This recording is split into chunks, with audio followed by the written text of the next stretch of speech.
তো ফেরেশতা জিবরাইল বললেন, খামাখা দুনিয়াতে কি হবে, খালি কষ্ট আর কষ্ট, আপনি আর যান না। বেহেশত থেকে বের না হলে আল্লাহ আপনাকে বার করে দিবে না। আল্লাহ নবী এত রাগ করলেন জিবরাইলের উপর, জিবরাইল কথা বলবা সাবধান হয়ে, তুমি ফেরেশতা, আমি নবী।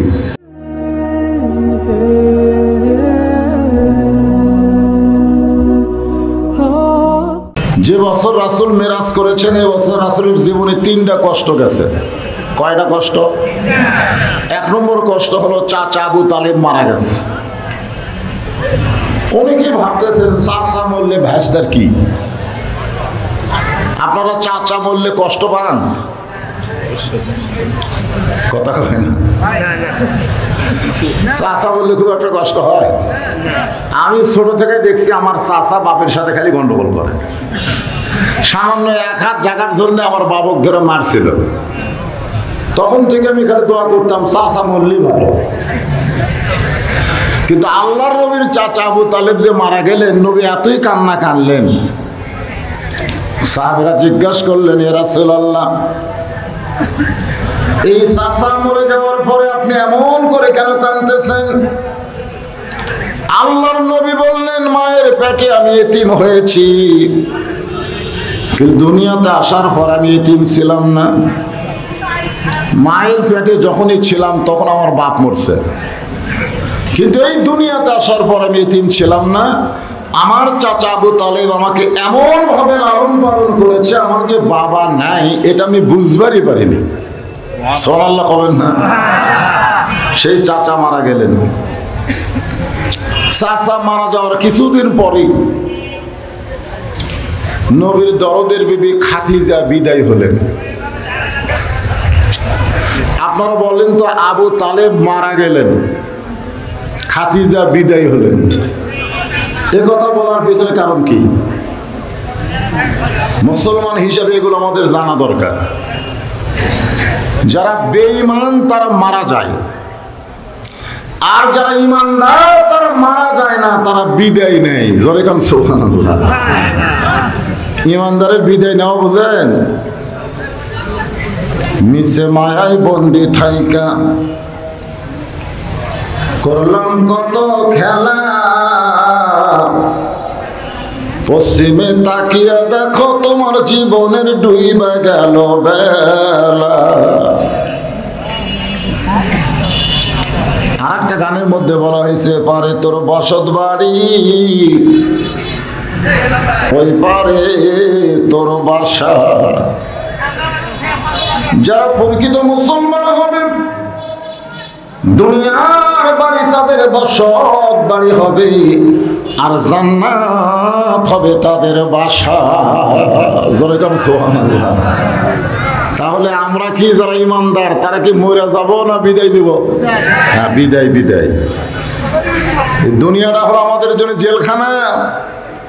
মুমিন মুসলমান দুনিয়াতে শান্তি খুঁজলে পাওয়া যাবে না। মুমিন মুসলমান শান্তি যদি পাবার চাও, মুসলমান হয়ে মারা যাও, শান্তির দরজা আল্লাহ তোমার জন্য খুলে দিবে। আল্লাহ কোরআনে বলেছেন, বাল তুসিরুনাল হায়াতাদ দুনিয়া ওয়াল আখিরাতু খায়রুন ওয়া আবকা। এই তুচ্ছ দুনিয়ার মোহে তোমরা পাগল হয়ো না। ঈমান নিয়ে যদি কবরে আসো, আমি চিরস্থায়ী আখিরাত তোমাদের জন্য সুন্দর করে সাজায়া দেব।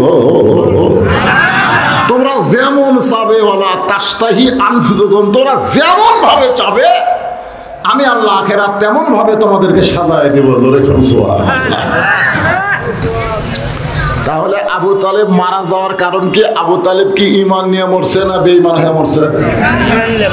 না, ঈমান নিয়ে না, বেঈমান। আসলে এটা একটা মারাত্মক, কিন্তু যে হিন্দুর ঘরে জন্ম নিয়ে মুসলমান হওয়া কঠিন, বিধর্মীর ঘরে জন্ম নিয়ে মুসলমান হওয়া খুবই কঠিন। আমাদের জন্য আল্লাহ কঠিনটা রাখে নাই, সরাসরি মুসলমানের ঘরে আমাদেরকে কবুল করছে। এই জন্যই তো মুসলমান হয়ে মরা আমাদের জন্য খুবই সহজ। 1000 বার নবী আবু তালেবকে বলেছে চাচা, একটা বার খালি বলেন লা ইলাহা ইল্লাল্লাহ মুহাম্মদ রাসূলুল্লাহ, আমি আপনার হাত ধরে জান্নাতে নিয়ে যাব। আমাদের নবীকে আল্লাহ এমন ক্ষমতা দিয়েছে, একজন জাহান্নামী ইমানদার মানুষকেও, ইমানদার হওয়া লাগবে, শর্ত হলো ইমান থাকা লাগবে, সে যদি জাহান্নামী হয় নবী তাকে হাত ধরে জান্নাতে পৌঁছে দিবে। এমন ক্ষমতা, মানজাল্লাযী ইয়াশফা ইনদাহু ইল্লা বিইজনিহি, আয়াতুল কুরসির আয়াতের অংশ তাফসীর করে দেখবেন। নবীকে আল্লাহ এত ক্ষমতা দিয়েছে যে ঈমান নিয়ে মরার পরে সে যদি জাহান্নামী হয় নবী তাকে হাত ধরে সুপারিশ করে জান্নাতে পৌঁছে দিবে। কপাল কেমন আমাদের, মাশাআল্লাহ। তো চাচা সব কি বললো যে মরি যখন যাচ্ছি বাপ দাদার ধর্ম ছাড়বো না। মা খাদিজা বিদায় নেওয়ার কিছুদিন পরে নবী তায়েফে গেলেন। তায়েফবাসীরা নবীকে এত পাথর মারল, গোটা দেহ রক্তাক্ত হয়ে গেল। এই রক্ত শুকে গেছে কিন্তু দেহের ঘায়ের দাগ এখনো শুকায়নি। এমন সময় আল্লাহ তাআলা নবীকে আল্লাহর আরশে নিয়ে গেলেন। জোরে করে সুবহানাল্লাহ। এখান থেকে আমরা কি বুঝলাম? যারা প্রকৃত মুসলমান হবে, নবীর উত্তরসূরি হবে, নবীর ওয়ারিস হবে, নবীর উম্মত হবে, এই দুনিয়াতে যত কষ্টই হোক, কষ্টের পরে আল্লাহ তাদেরকে আবার স্বস্তি দিবে, শান্তি দিবে। ঠিক কিনা বলেন? হ্যাঁ। তো ফেরেশতা জিবরাইল বললেন, খামাখা দুনিয়াতে গিয়ে কি হবে, খালি কষ্ট আর কষ্ট, আপনি আর যান না। বেহেশত থেকে বের না হলে আল্লাহ আপনাকে বার করে দিবে না। আল্লাহ নবী এত রাগ করলেন জিবরাইলের উপর, জিবরাইল কথা বলবা সাবধান হয়ে, তুমি ফেরেশতা, আমি নবী, আমি এমন একজন নবী যে নবী নিজের জন্য আমি কোনো কিছুই চিন্তা করি না। সুবহানাল্লাহ বলবেন না? আল্লাহ যদি আমাকে বলতো জান্নাতে থাকার জন্য ঢোকেন, আমি নবী জান্নাতে পা দিতাম না, কিন্তু আল্লাহ আমাকে বলছে দেখার জন্য। আমি শুধু জান্নাত দেখার জন্য জান্নাতে প্রবেশ করেছি।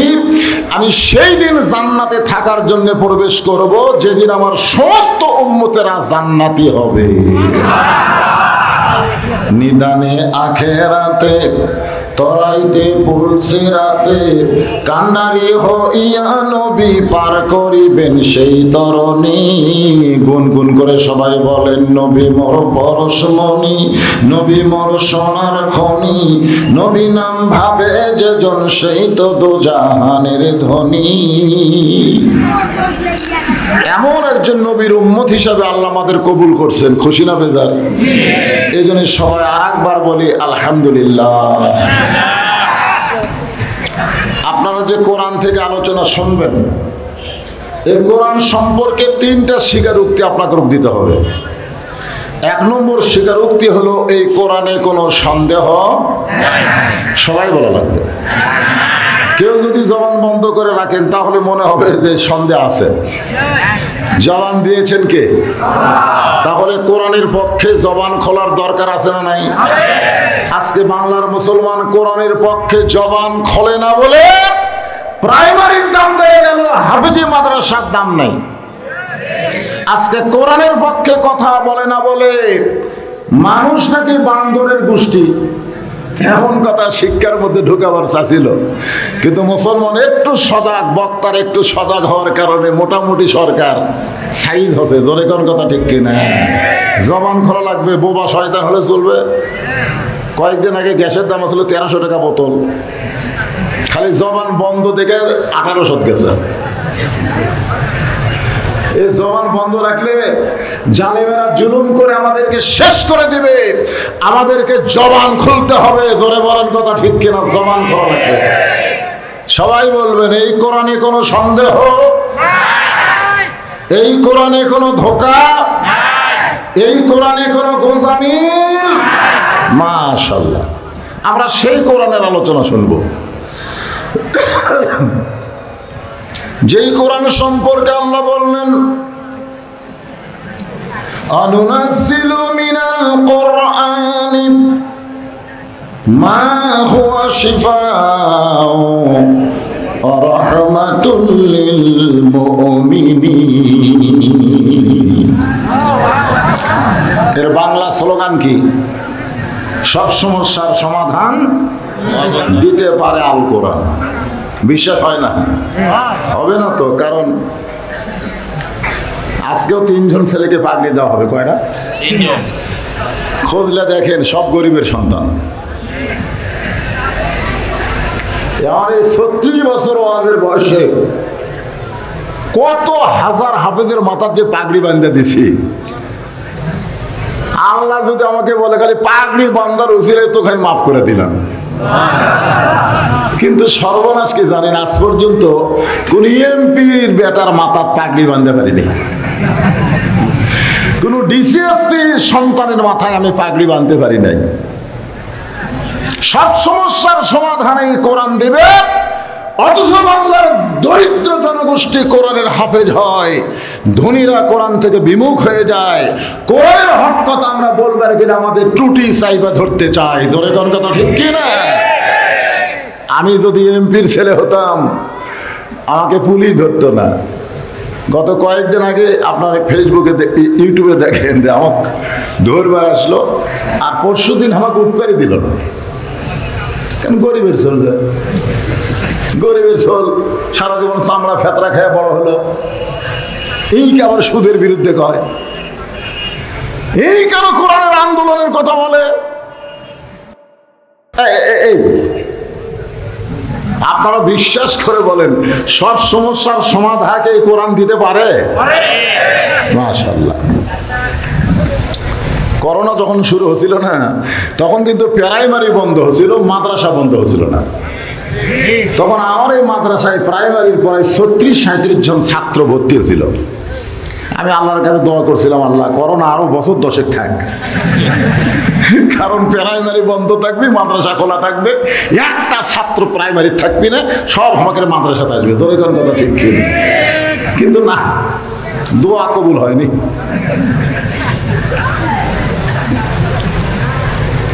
কারণ সরকার জানে প্রাইমারি হলো নাপাক, এই নাপাক প্রতিষ্ঠান খোলা রাখলে করোনা ধরবে, আর মাদ্রাসা হলো পাক, পাকের মধ্যে কোনোদিন করোনা ঢুকবে না। তোর কোন কথা ঠিক কিনা? ঠেলা পড়লে ঠেলা। সেই কোরআনের ছোট্ট একটা সূরা আপনাদের সামনে আলোচনা করব। সূরাটার নাম হলো সূরা আসর। আসর শব্দের অর্থ হলো সময়। বর্তমান সময় খুব ভালো না খারাপ? ছোট বাচ্চা খালি কান্দে, মা আসা কয় হুজুর পানি ফোড়া দেন, পানি ফোড়া দিলাম, খাওয়ার পরে কান্নন থামে না। পরে কয় হুজুর পানি ফোড়া দিতে হলো না, তেল ফোড়া দেন। পরে তেল ফোড়া দিলাম, গোটাল গায়ে মাখলো, তাও কান্না থামে না। পরে ছেলের মা বলতেছে দোয়ার মধ্যে আর বরকত নেই। 1-1 মাস পরে বললাম মা খবর কি? কয় আর কান্দে না। কয় কেমনে কান্দা বন্ধ হলো? তার বাপ একটা মোবাইল কিনে দিছে, যখনই কান্দে তখনই খুলে দিই, গেম খেলা দেখে আর কান্দে না। আপনারা বলেন যে সময়ে ছোট ছোট বাচ্চাদের হাতে মোবাইল দিয়ে কান্না থামায়, এই সময় কি ভালো সময় না খারাপ সময়? ছোটগুলাই, ছোট বাচ্চারা পর্যন্ত মোবাইল, আর বড়গুলার তো খবরই নেই। প্রত্যেকের হাতে একটা করে মোবাইল। আজকে আবার 14ই ফেব্রুয়ারি, ভ্যালেন্টাইন ডে। সময় মনে হয় খুব ভালো চলতেছে। আল্লাহ সময়ের কসম করছে, সময় খুব গুরুত্বপূর্ণ। এক পলকের নাই ভরসা, এক পলকের নাই ভরসা, মিশে সকল আশা, কখন বুঝি দারুণ ঝড়ে ভাঙবে তোমার বাসা। যে কোনো মুহূর্তে আমাদের সময় শেষ হয়ে যাবে। আমরা যারা এখানে বসে আছি ভাই, মনে করেন সূর্য পূর্ব দিকে উদয় হয়ে গেছে, পশ্চিম দিকে অস্ত যাবে। আমাদের জীবনের হায়াতকে আপনারা একটা সূর্য ধরেন, জোরে কোন কি ধরেন? এটা কি উদয় হয়েছে না হয়নি?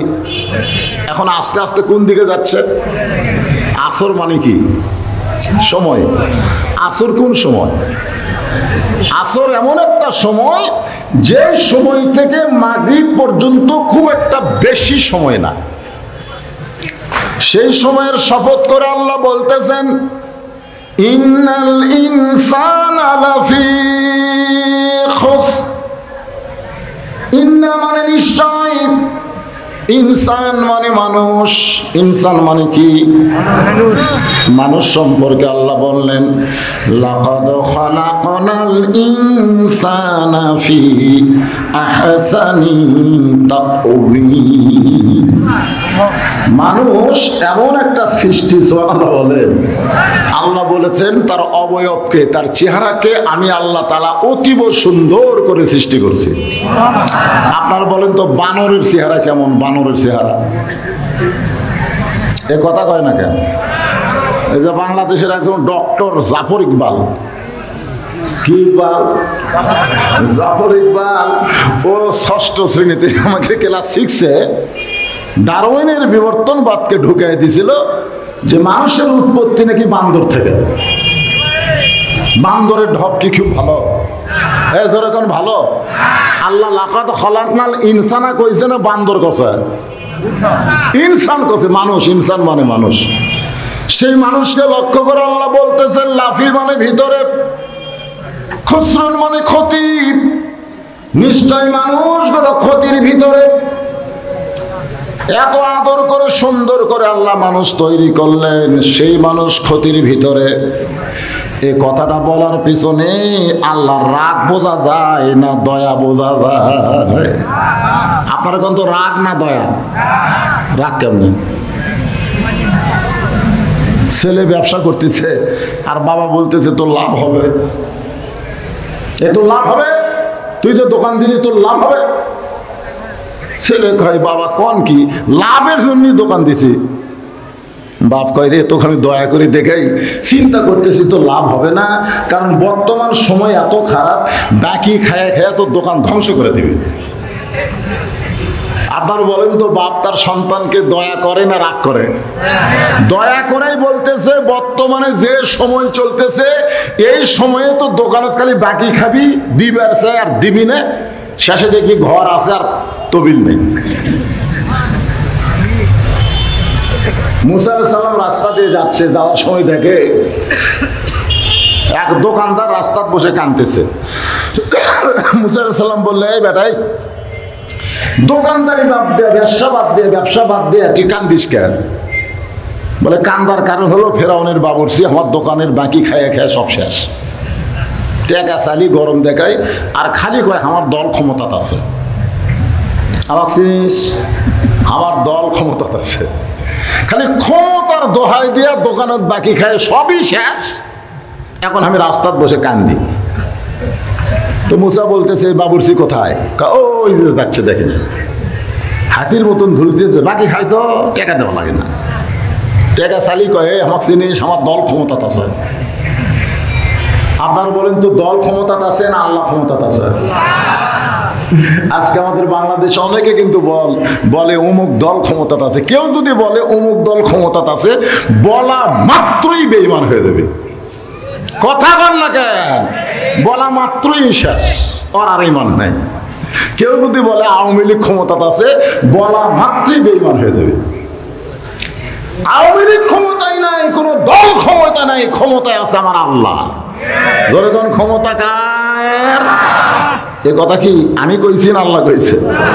সূরা মুলুকের প্রথমে পড়েন, তাবারাকাল্লাযী বিয়াদিহিল মুলক ওয়া হুয়া আলা কুল্লি শাইইন কাদির।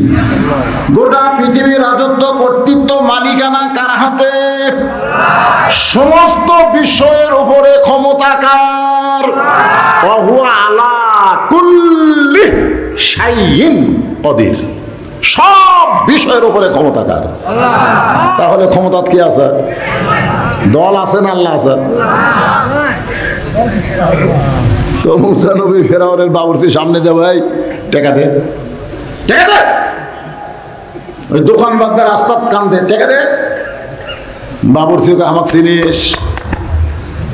আমার দল এখন ক্ষমতা আছে রে। মুসা কয় আমার চিনিস, আমার আল্লাহ এখন ক্ষমতা আছে। এই কইয়া বাম হাতে মারছে চড়, এক চড়ে বাবুরচি মরছে। আজকে বাংলাদেশে ফেরাউনের গোষ্ঠী বেড়ে গেছে, মুসার গোষ্ঠী না থাকার কারণে জালেমেরা জুলুম করে বাহিরে ঘরে, আলেমরা হক কথা বলে জেলখানায় যায়। জোরে কোন কথা ঠিক কিনা? বাইরে মুসার গোষ্ঠী হওয়া লাগবে। এই দুই হাত খালি মোনাজাতের হাত না বাজান, সারা জীবন মোনাজাত করবো আল্লাহ।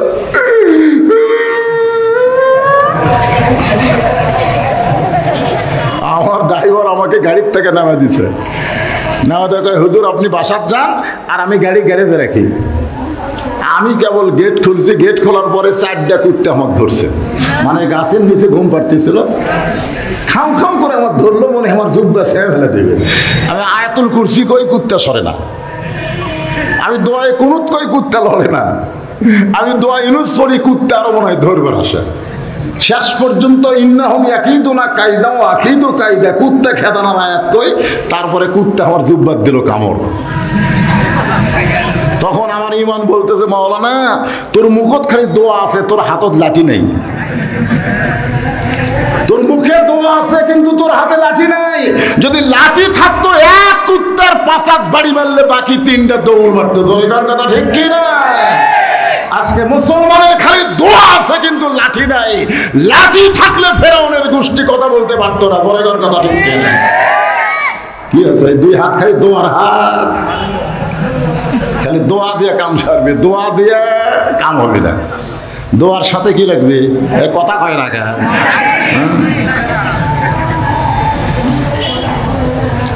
সময়ের কসম করে আল্লাহ বললেন নিশ্চয় মানুষগুলো ক্ষতির ভিতরে। আল্লাহ মানুষকে এত দয়া করে, যেখানে ইবাদতের কথা আল্লাহ বলেছেন, দেখেন ইবাদত করার সময় আল্লাহ বললেন ওয়ামা খালাকতুল জিন্না ওয়াল ইনসা ইল্লা লিয়াবুদুন। আমি জিন আর ইনসানকে ইবাদতের জন্য সৃষ্টি করছি, তাই কয়নি আল্লাহ? কারণ জিন আর ইনসান একত্র করেনি, কথা বুঝতেছেন না? কিন্তু যখন ক্ষতির কথা বললেন তখন আল্লাহর হয়তো বলা দরকার ছিল আগের আয়াত অনুযায়ী ইন্নাল জিন্না ওয়াল ইনসানা লাফি খুসর, নিশ্চয় জিন এবং মানুষ ক্ষতির ভিতরে। কিন্তু ইবাদতের কথা বলার সময় আল্লাহ জিন ইনসান বললেন, আর ক্ষতির কথা বলার সময় আল্লাহ জিনক বাদ দিয়া শুধু মানুষের কথা বললেন। কারণ মানুষকে আল্লাহ এত ভালোবাসে যে ভালোবাসার কারণে ক্ষতির কথা বলে মানুষকে ক্ষতি থেকে মুক্ত করতে চায়। সোনালা বলে 18 কোটি মানুষ এমন একটা দেশে বসবাস করে, এই যে গোলাকার একটা মানচিত্র আপনারা দেখেননি, ওর মধ্যে বাংলাদেশ খুঁজেই পাবেন না। বহু খুঁজতে খুঁজতে দেখে একটা বড় এলাকা আছে, এই লোক দিলে আর বাংলাদেশ নেই। এই লোক দিলে বাংলাদেশে দেখা যায়। আর সেই দেশে 18 কোটি মানুষ বসবাস করে, এরপরও 13 লক্ষ রোহিঙ্গা মুসলমানকে জায়গা দিছে এই বাংলাদেশ। কিন্তু এত ঘনবসতি, তারপর রোহিঙ্গা মুসলমানক জায়গা দেয়, আর যারা দাঁড়িয়ে আছে ওরা হামাকের ভাইরে। এরকম জায়গা দেওয়ার জন্য কি একটু চাপিয়ে বসা দরকার নাই? এই দরকার আছে নাই? ওয়াজ তো শুরুই হয়নি, একটু চাপা বসেন তো, একটু চাপা বসেন। হ্যাঁ চাপা বসেন, জিজ্ঞেস করেন, সামনে চাপেন। বাবা তোমরা বসো বসো বসো বসো, সূরা আসরের তাফসীর হবে, একটু বসো। হ্যাঁ সামনে চেপে বসেন আর জিকির করেন লা ইলাহা, মহব্বতে মহব্বতে লা। এদিকেও ডানে আছে, খালি ডানা নাই দেখা যায়। লা ইলাহা ইল্লাল্লাহ, লা ইলাহা, লা ইলাহা ইল্লাল্লাহ মুহাম্মাদুর রাসূলুল্লাহ সাল্লাল্লাহু আলাইহি ওয়াসাল্লাম। হইচই না, হইচই করলে হবে তাই? আল ইনসানু আশরাফুল কি মাখলুকাত, তার মানে কি? নিশ্চয় মানুষ সমস্ত সৃষ্টির মধ্যে ভদ্র। মানুষের মতন ভদ্র আর কেউ নাই, একথা আল্লাহ কইছে ফেরেশতাদের কাছে। তোরা কি রে ফেরেশতা? আমার মানুষ হলো সবচাইতে ভদ্র। আর সেই মানুষ কোরআনের মাহফিল এসে হইচই করা যাবে? হ্যাঁ, জবান বন্ধ রেখে যখন সুবহানাল রোল তখন করবেন, এখন একটু জবান বন্ধ রেখে হ্যাঁ মাশাআল্লাহ। আমি গত বছর মাগরিব থেকে একটা মাহফিল করছিলাম দুবলহাটে, মনে আছে আপনাদের? হাইরে বিশাল একটা ফিল, তাও জায়গা হয় না। আর এইটুকুর মধ্যে কাম হবে? রাতের মাহফিলে মানুষ কম হয়, কিন্তু মাগরিবের মাহফিলে সবাই আসে। এই জন্য জায়গা বড় করা লাগবে, পাঁচি দিয়ে আরো জায়গা করছে ছোট। তো আসেন, যে কথা বলতেছিলাম একটু মনোযোগ দেন।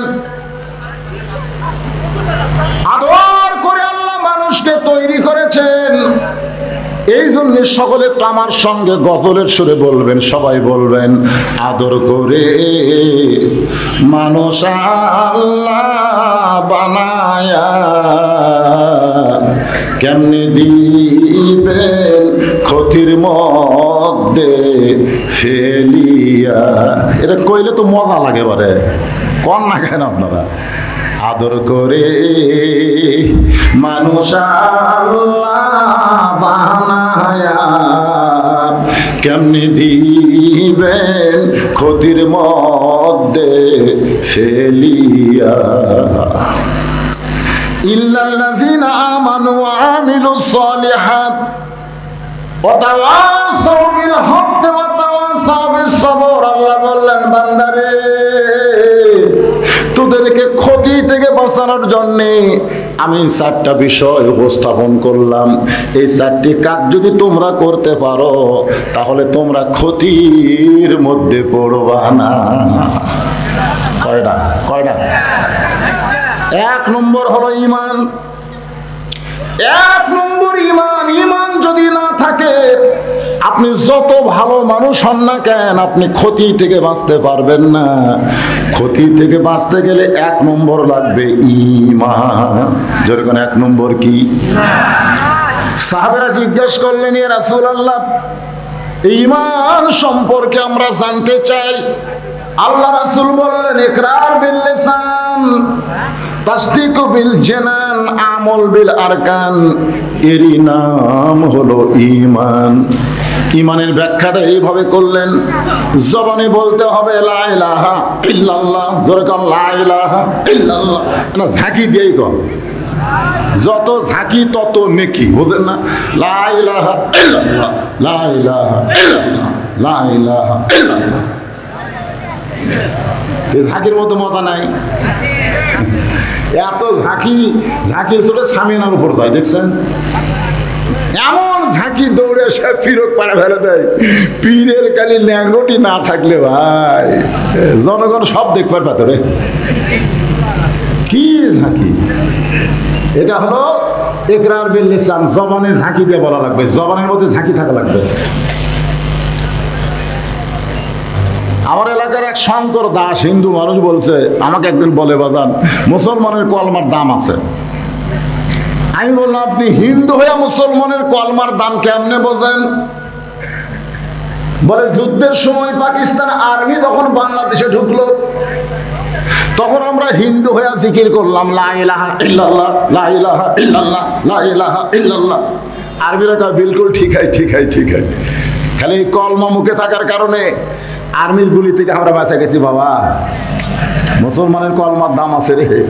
আমি বললাম, দাদা শুধু মুখে কলমা করে যদি আর্মির গুলি থেকে বাঁচেন, এই কলেমা যদি কলিজার মধ্যে জায়গা দিবার পারেন, জাহান্নামের আগুন থেকে আল্লাহ বাঁচায়া দিবে। তাহলে শুধু মুখে কলমা বললে হবে না, তাসদীক বিল জানান। এই কলেমাটা কলিজার মধ্যে জায়গা দেওয়া লাগবে। কলিজার মধ্যে কলেমার জায়গা যখন হবে তখন ওই মানুষটার কাছে জীবনের চাইতে ঈমানের দাম বেশি হবে। কার দাম বেশি? জীবন না ঈমান? যেরকম জীবন না ঈমান। আজকে আমাদের বাংলাদেশে জীবন বাঁচান ফরজ। জীবন বাঁচান ফরজ, যে ভাবি হোক জীবন বাঁচান লাগবে। যে ভাবি হোক বাতিলের সঙ্গে আপোষ করে হোক, ক্ষমা করক, বাঁচা লাগবে। যারা তাসদিক বিল জানান অর্জন করেছে, কলিজার মধ্যে যারা ঈমানের জায়গা দিয়েছে, দরকার হলে তারা মৃত্যুবরণ করবে, কিন্তু বাতিলের সঙ্গে এক মুহূর্তের জন্য তারা আপোষ করবে না। কুল জাল হক ওয়া যাহাকাল বাতিল ইন্নাল বাতিলা কানা যাহুকা। আপনি যদি চেষ্টা করেন জীবন বাঁচানোর, যতই চেষ্টা করেন আপনি জীবন বাঁচাবার পারবেন না। জীবন আপনি বাঁচাবার পারবেন নাকি পারবেন? আর তাসদিক বিল জানান একজন ইমানদারের কাছে কেউ উকিল বলতেছে, এই হয়েছে না করে মনোযোগ দিয়ে শোনেন, তাসদিক বিল জানানের ব্যাখ্যা হচ্ছে।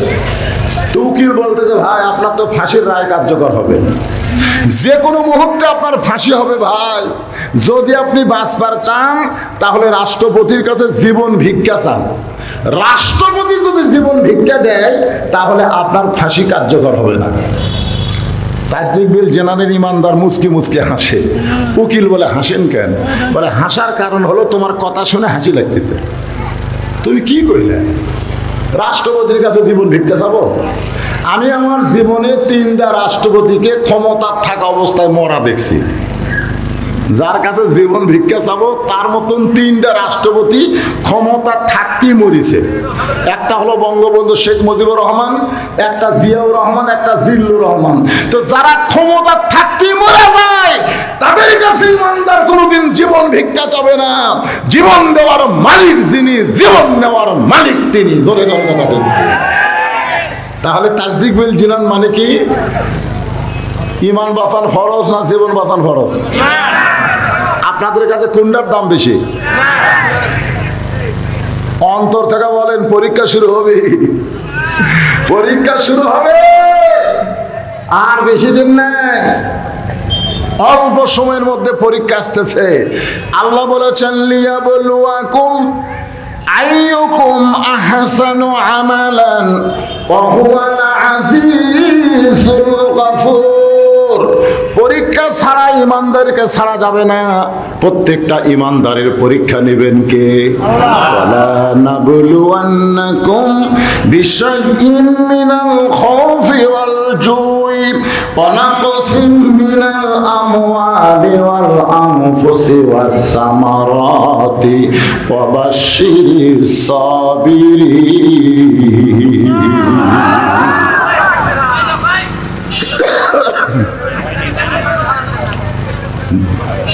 জয়পুরহাট থেকে মুয়াজ্জিন আমাকে বলতে, হুজুর কেমন আছেন? আমি বললাম আলহামদুলিল্লাহ। ভাই তুমি কেমন আছো ভাই? কয় নাউজুবিল্লাহ। আমি বললাম নাউজুবিল্লাহ কেন? বলে, হুজুর আযান হচ্ছে, আকামত হচ্ছে, কিন্তু ইমাম নাই। আমি বলছি আযান আকামত হচ্ছে, ইমাম নাই কেন? বলে, ইমামকে পুলিশ খুঁজতেছে। ইমাম যে কোন জায়গায় লুকাছে। আমি কইলাম, তোমাকে গ্রামের সবচাইতে খারাপ মানুষ কি ইমাম? মুয়াজ্জিন রাগ করে বলে, হুজুর আমাদের 5 পাড়ার মধ্যে ইমামের চাইতে ভালো কোনো মানুষ নাই। তাহলে সেই ভালো মানুষকে পুলিশ খোঁজে কেন? চোর ডাকাত নাই? চোর আছে, ডাকাত আছে, সুদূর আছে, ঘুষের আছে, সবই আছে, কিন্তু তাদেরকে পুলিশ খোঁজে না, পুলিশ ইমামকে খোঁজে। তাই মুয়াজ্জিনকে বললাম, কে রে, ইমামকে পুলিশ কেন খোঁজে? আমি তো জানি না হুজুর। জানা লাগবে তো। তুমি আযান আকামত দাও ইমাম ভাই মেহরাবের মধ্যে, আর সেই ইমামকে পুলিশ খোঁজে তুমি জানো না মানে? 3 দিন পরে আমাকে বলতেছে, হুজুর ইমামের মারাত্মক দোষ আছে। আমি বললাম, কি দোষ? বলে, ইমাম বিশ্বাস করে শুধু মসজিদ আল্লাহর ঘর না, গোটা বাংলাদেশ আল্লাহ। ইমামের বিশ্বাস কি? তাসদিক বিল জানান খেয়াল করবেন, বিশ্বাস করা লাগবে এখানে মসজিদে আল্লাহ না গোটা বাংলাদেশ? কথা কয় না। আপনারা আজকে কোনটুকু বিশ্বাস করেন? এই যে হুজুর দেখতেছেন না, এটা আমার, ওই সাইডে বড় ভাইয়ের, ওই সাইডে যা দেখতেছেন সব আমার, এই পিছন দিকে যা দেখতেছেন আমাকে সবার, এর মধ্যে পাও দেওয়ার জায়গা করেন। তো সবাই যদি তোমাকে হয় আল্লাহর কোনটা, আল্লাহটা দেখবার গেলে 2 মিনিট হাঁটা লাগবে হুজুর। আর 2 মিনিট না হাঁটতে আল্লাহটা দেখা যাবে না। 2 মিনিট হাঁটা মসজিদের সামনে যা বলতে, যে হুজুর এখানে আল্লাহর কিছু ছিল না, আমার চাচাই 10 শতক আল্লাহ দান করছে। আর আমরা টাকা পয়সা দিয়ে আল্লাহ ঘর বেনা দিছি। ফেরেশতাকে আল্লাহ এটা কোন দেশ আল্লাহ, যে দেশে তোমার কিছুই নাই, ওর চাষা দান করলে তুমি পাও, ওরা টাকা দিয়ে ঘর বানা দেয়, এই দেশের নাম কি? আল্লাহকে ওই দেশের নামই বাংলাদেশ রে, ওই দেশে আমি আল্লাহর চাইতে গরিব কেউ নাই রে। নাউযুবিল্লাহ করছে। বাংলাদেশে একদম শয়তানি শিক্ষার দাম আছে, আল্লাহর কোরআনী শিক্ষার দাম নাই। জোরে কোন কথা ঠিক কিনা? খালি গুনতির দিক দিয়ে 90% মুসলমান, খালি 90% মুসলমান গুনতি হলে হবে না, হয়তো 92% হচ্ছে মুনাফিক। জোরে কোন কথা ঠিক কিনা? খালি মুসলমান গুনতিছে, মুনাফিক গুনবেন না। মুনাফিক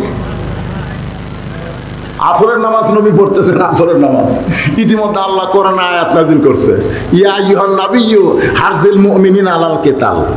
নামাজের মধ্যে কোরআনে আয়াত নাযিল হয়ে গেছে। নবী নামাজ শেষ করে সাহাবীদের বললেন, সাহাবীরা তোমরা শুনলে আশ্চর্য হবে, এই মুহূর্তে নামাজের ভিতরে আল্লাহ তাআলা আমার উপরে কোরআনের আয়াত নাযিল করলো। সুবহানাল্লাহ তো বললেন, এখন আয়াতটা কি? আল্লাহ রাসূল বললেন, সাহাবীরা শোনো, আল্লাহ তাআলা আমাকে জানাই দিল, ইয়া রাসূলুল্লাহ, আপনার পিছনে পায়ের গোড়ালির সঙ্গে গোড়ালি মিল করে যারা জামাতবদ্ধভাবে কাতার সোজা করে নামাজ পড়তেছে, তাদেরকে আপনি সোলজার হিসাবে গড়ে তোলেন, সৈন্য হিসাবে গড়ে তোলেন। যে কোনো সময় মক্কার কাফেরেরা মদিনা আক্রমণ করতে পারে, আর মদিনা যখন আক্রমণ করবে তখন নামাজ দিয়া, দোয়া দিয়া, দুরূদ দিয়া আপনি মদিনা রক্ষা করতে পারবেন না। ওই কাফের বেঈমানদের বিরুদ্ধে অস্ত্র ধরা লাগবে। তখন সামনে কাতারের একজন মুসল্লি, কোন কাতারের? আবু বকর রাদিয়াল্লাহু ডান সাইডে নামাজ পড়ে, সেই টুপি, সেই পাগড়ি, সেই দাড়ি, সেই জুব্বা, নবীর হাঁটুর সঙ্গে হাঁটু লাগায় বলতেছে, হুজুর এটা না গন্ডগোলের আয়াত। কি নামাজি রে, সামনে কাতারে নবীর পাশে নামাজ পড়ে, সেই শালা কি কয়, হুজুর এটা না গন্ডগোলের আয়াত। নবী করে সব সাহাবীর দিকে তাকায়, রব দিকে তাকায়, ই কে রে, এই টুপিওয়ালা দাড়িওয়ালা জুব্বালা ই কে রে? আল্লাহ কয়, হুজুর চিনেন না? অমিনান নাসি মান ইয়াকুলু আমান্না বিল্লাহি ওয়া বিল ইয়াউমিল আখির ওয়া মা হুম বিমুমিনিন। পাঁচ ওয়াক্ত নামাজ তাকবীরে উলার সঙ্গে আপনার পিছনে নামাজ পড়ে এমন নামাজি, এরপরেও ও মুমিন না, এরপরেও ওই মুমিনই না। তাহলে কি মুমিন যদি না হয় তাহলে মুনাফিক। কোরআনের আন্দোলন, হকের পক্ষের আন্দোলনকে যারা গন্ডগোল বলবে, এই হো বাংলার জমিনে মুনাফিক। জোরে বলেন কথা ঠিক কিনা? এই মুনাফিক। কতদিন যাকাত দিয়ে, ফেতরা দিয়ে আদায় করে করে মাদ্রাসা চালাবেন? মানুষ আর কত দান করবে রে?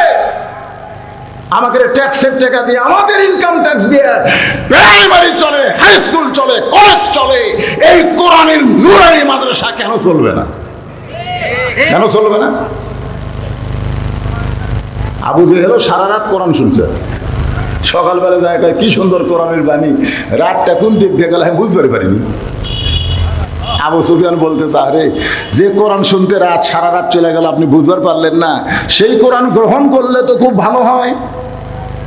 শুনতে যদি এত মজা লাগে তাহলে গ্রহণ করলে আরো ভালো লাগবে। আবু জেহেল বলতেছে, আবু সুফিয়ান এই কোরআন শোনা যাবে কিন্তু গ্রহণ করা যাবে না। কোরআন গ্রহণ করলে আমার মতন ভুয়া মানুষের নেতাগিরি চলবে না, আসল নেতা হবে আব্দুল্লাহর এতিম পোলা। আল্লাহর বান্দার একটু মনোযোগ দিয়ে শোনেন। তাসদিক বিল জানান, কলিজার মধ্যে যখন ঈমানের জায়গা হবে, ওই মানুষটা এক মুহূর্তের সৈন্য বাতিলের সঙ্গে আপোষ করবে না, হকের উপরে জীবন দিবে, ঈমানের সাথে দুনিয়া ছাড়বে। এই মুহূর্তে আপনাদের জন্য ফেরেশতা এখানে আছে। কাদের কাছে জীবনের দাম বেশি, ঈমানের দাম বেশি? যাদের কাছে জীবনের চাইতে ঈমানের দাম বেশি, দুই হাত তুলে আল্লাহকে দেখান। লিল্লাহি তাকবীর। হাত দেওয়ার দরকার হলে জীবন দিব কিন্তু ঈমান যখন দরকার হলে জীবন দিব কিন্তু ঈমান দিব। মাশাআল্লাহ। ঈমানের শেষ পর্যায়ে বলা হলো আমল বিল আরকান।